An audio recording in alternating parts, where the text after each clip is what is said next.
माध्यम से आपसे जुड़ने का एक मौका मिला। बहुत लंबे समय तक मैं आपके लिए सामान्य ज्ञान और प्रतियोगी परीक्षाओं के संबंध में, तैयारियों के संबंध में अनेक वीडियो लेकर के आया था।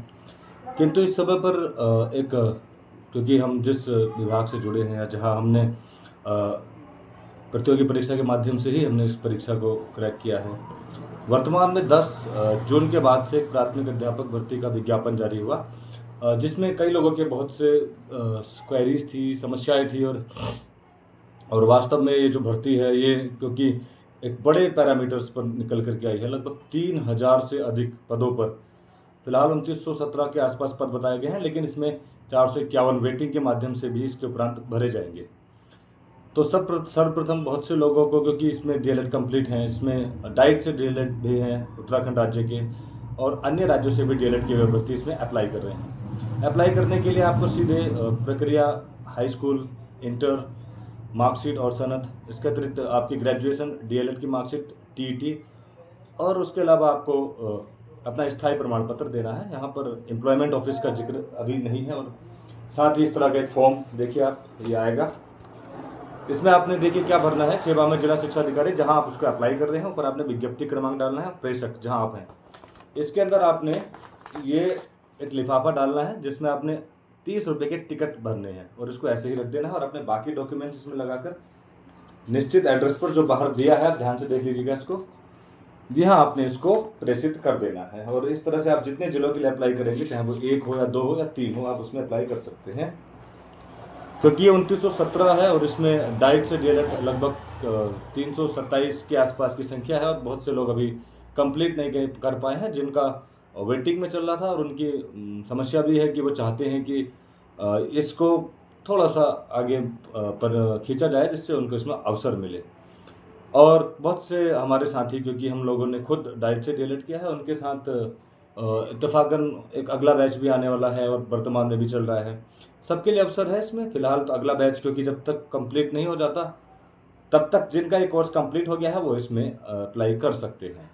वर्तमान न्यूज़पेपर्स में इनकी काफ़ी खबरें आई हैं कि इसमें इतनी विज्ञापन है। 309 पद एक उधम सिंह नगर जिले में है, जहां पिछली बार एक भी पद नहीं आया था। इसमें बड़ी बात तो ये है कि इस विज्ञापन में या इस भर्ती से पहले जो नियमावली में बदलाव हुआ है उसमें बीएड अभ्यर्थियों को इसमें शामिल नहीं किया गया है। और दूसरा, इसमें एक कॉलम भी जुड़ा है कि इसमें एक ऐसा जिसमें सेवारत अध्यापकों के लिए प्रवेश निषेध था, उसको भी हटा दिया गया है। ये नियमावली की कुछ खास बातें थी। और अन्य राज्यों के संबंध में बहुत से लोगों का यह मानना है कि हम जो प्रतियोगी परीक्षा के माध्यम से डाइट से डीएलएड करते हैं और रेगुलर मोड पर 2 साल वो किराए पर रहकर इसको कंप्लीट करते हैं, उनका शुरू से ये मांग का क्राइटेरिया रहता है कि एक वरीयता या उनको पहले इसमें अवसर मिले। किंतु 2018 में जब माननीय हाईकोर्ट के हरीश चंद्रा बनाम राज्य सरकार के संबंध में निर्णय आया था, तो वहाँ पर राज्य सरकार डाइट को डिफेंड करते हुए हार गई थी और अन्य राज्यों को यहाँ प्रवेश मिल गया था। उस समय पर क्योंकि डाइट के बैच लगातार जारी थे, तो तब से लेके अभी तक अन्य राज्य वालों के लिए यहाँ पर अवसर खुले हैं जो न्यायिक प्रक्रिया के अंतर्गत इसमें सम्मिलित हुए हैं।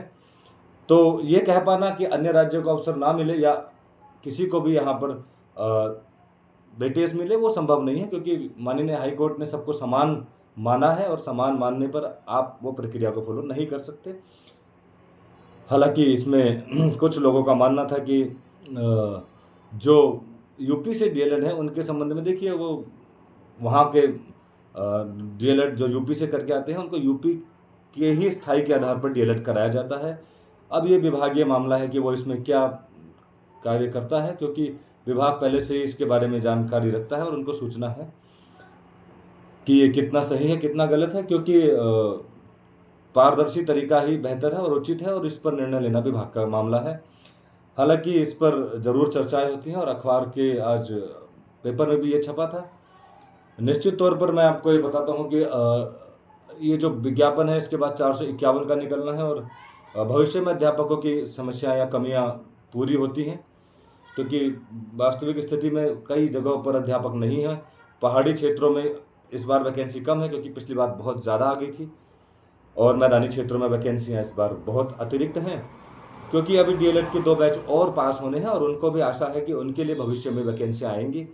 किंतु न्यायिक प्रक्रिया के अंतर्गत अगर आप देखा जाए तो ये भर्ती प्रक्रिया पूर्ण रूप से सुचारू है और क्योंकि अब ऐसा भी माना जाता है कि इस भर्ती से क्या सभी लाभान्वित होंगे या ये पद क्या पूर्ण रूप से भरे जाएंगे, लेकिन ये अनप्रिडिक्टेड है। आपके पास फॉर्म्स हैं, आप सिर्फ इतना कर सकते हैं कि इस फॉर्म को भरिए जिनका पूरा हो गया है।